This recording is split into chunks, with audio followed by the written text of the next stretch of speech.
You can see it's pretty sodden down there. See, it's running nicely down here. It's going past the light. I can feel it, and it's wet.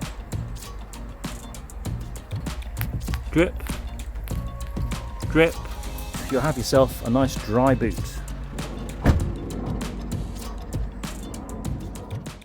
Let's move on, 'cause it's time to move on. So yeah, I know what you're thinking. Oh great, here's another Honda Civic Mk8 leak boot trunk video thingamajig. Yeah, there's lots of them out there.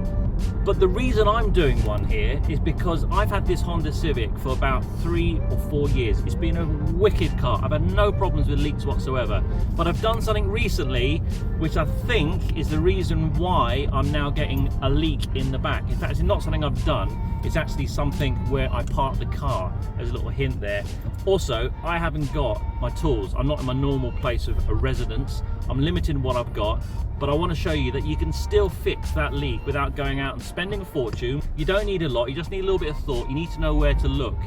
And I'll show you what I've done to fix this annoying little leak in the back of my Honda Civic Mk8. First thing I'm going to do, I'm going to check this gush at the top. Stuck a hose on there. Let's turn the tap on and let's see where the water comes out.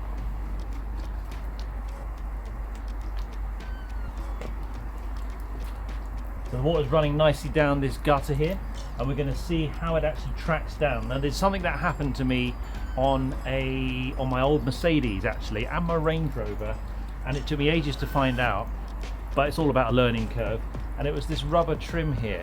You think that it's all sealed, and as you can see, the water's running down there really, really nicely. But it can actually track up and over, and then it can go down inside behind the carpet and then come out on the boot of the floor in there. So first of all, I'm going to see if anything is coming out now before I start removing any trims, and see if there's any drips coming from inside. So here you go, look, you can see it's running nicely down here. It's going past the light and it's running out the bottom just as it should do. But inside, excuse all my junk in the trunk, let's get this out here, and you can see, you know, look, this is pretty wet down here. You can see it's pretty sodden down there. As I said, it hasn't done this before. This is the first time. I want to see if there's any water coming down behind this. So one of the good things about Honda is you can actually take these side panels off and have a look inside here. And this is nice and dusty, it's nice and dry. There's my little jack. And it all looks nice and dirty and dusty and dry in there, so that's all good. There's nothing there, nothing here. Can't feel anything damp in there. My gut feeling is it's running down behind this panel here. So you can actually take the suspension cover off here. We'll have a look in there and see. Have a look. Save time to take the panel off. Oh, I can see water. I can see water. You know, it's almost as if this was designed for it. Look, and it's running. I don't know if you look closely in there. You can actually see, because I've got the hose on, you can actually see the water's trickling down. I can feel it. And it's wet.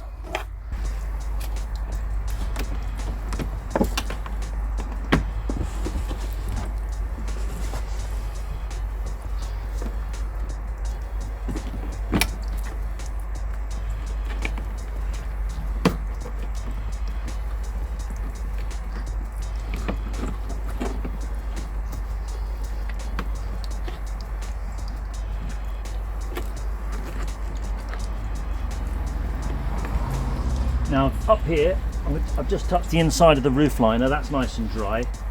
My gut feeling is it's coming in somewhere from either this rubber connection, which is the cable harness, and it's running down and then dripping in there. It's dry underneath here, so I think we're getting somewhere.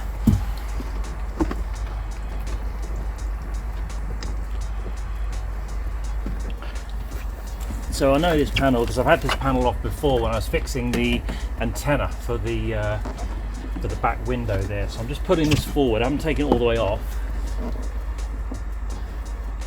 And it's dry, but it's definitely leaking down in there. And I can see it dripping. I can definitely see it dripping. There you go. There's a drip. There's another drip. Drip. Drip. Drip. And that's all it takes, is that little tiny drip, and it will fill up in no time. So give you an idea where we are, if I pull this back, in here. So it's at that point there. So let's keep going. That's one thing I love about this Honda. It's so much space. Look at me, literally sitting in my boot.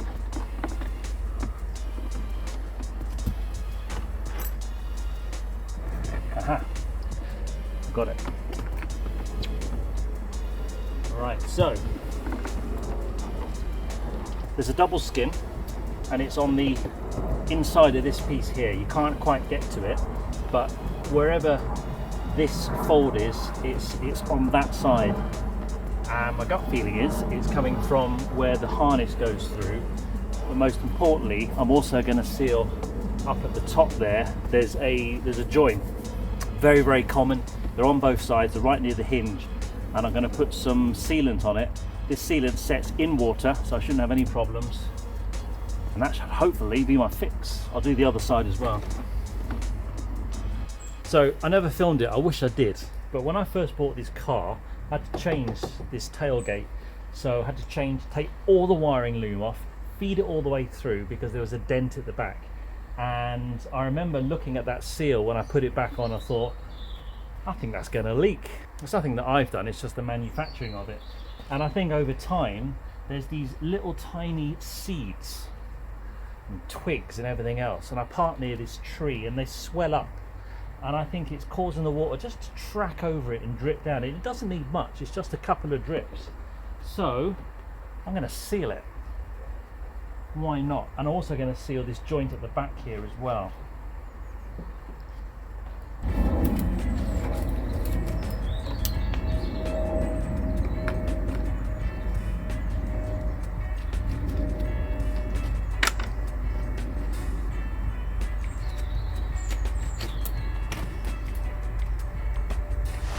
Going to clean out here because it can build up and then work its way over the actual seal. Fortunately, my rubber seals for the boot are really good. They don't seem to be rusty or anything, because there's actually a metal band in some of these seals. They can then rust, and it can then cause the water, as I said, to get almost soaked up and tracked over it, and it goes into the side of the car. But for me, they look pretty good. I must admit, there's hardly any rust, if any, on this Honda.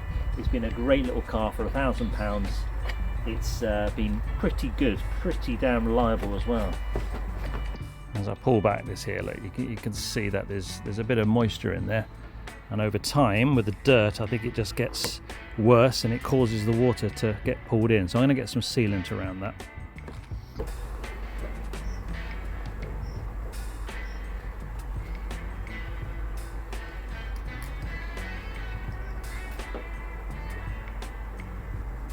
Okay, it's nice. Definitely moisture around that joint there, and it is just a push fit, and over time that rubber is going to get a little bit firmer. When engineering terms, we call it shore hardness. So it's lost its malleability. It's less got less of a softness to it, so it's not going to give the same seal. So with those two areas clean, here and here, especially looking at this joint here, that's the other key area, is that it can seep down between this skin I was talking about and then down inside the lining. So I'm going to seal that too. Where there's looks like a dirt line, that's actually the original manufacturing sealant here, and over time that can get a hairline crack, and water can then start to impede inside between the two joints of the metal and then run underneath the skin. So I'm going to seal that up there as well, and going to do the same on the other side. So my sealant of choice today is what I had lying around. As I mentioned, I'm not in my normal home abode, so you've got to use what you've got. And I'm using Sticksall Extreme Power, and the best thing about this, it just so says that it also sets in water. Ideal, right? It's also clear, so you're not going to see it. So let's just get on with it.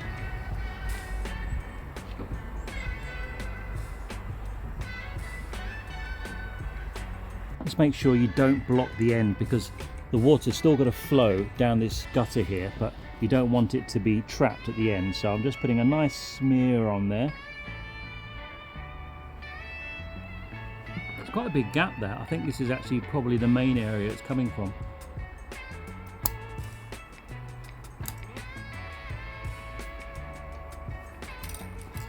As you get yourself a little spray like this, just spray your finger and it stops it sticking. You can get a nice little finish on it. Little tip there for you.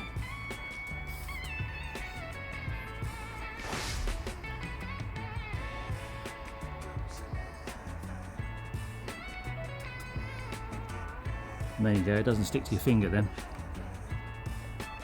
Beautiful. Better than the factory.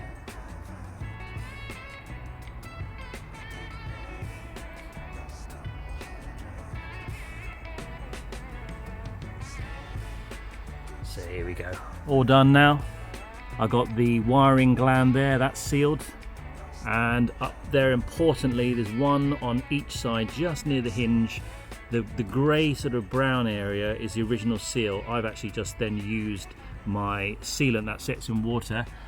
So if you do that on both sides, because you've got a wiring loom both sides and you've got the seal on both sides, there's a before and after. This side doesn't look as bad, but nevertheless give it all a clean, do both sides, and fingers crossed you'll have yourself a nice dry boot.